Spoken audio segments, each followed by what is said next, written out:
Hi, how are you? Today we're going to see how to send money from Canada to India using PayPal. This process is quite simple. What we need to do for this is go to Zoom, okay?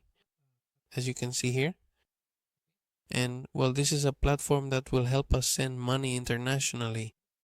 What we need to do is go to the website and click on this send money button.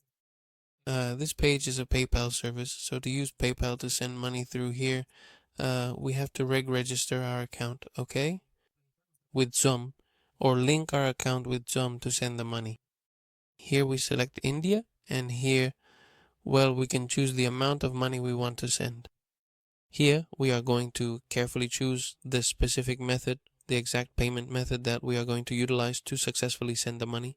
Here we have the fees, and well, here all we have to do is click next to start the process. And here, as you can see, we have the PayPal button, okay? All you have to do is log in with PayPal to use your PayPal money or balance to send it to that person. And well, that's it. It's something very simple. If this video helped you, please leave a comment and subscribe.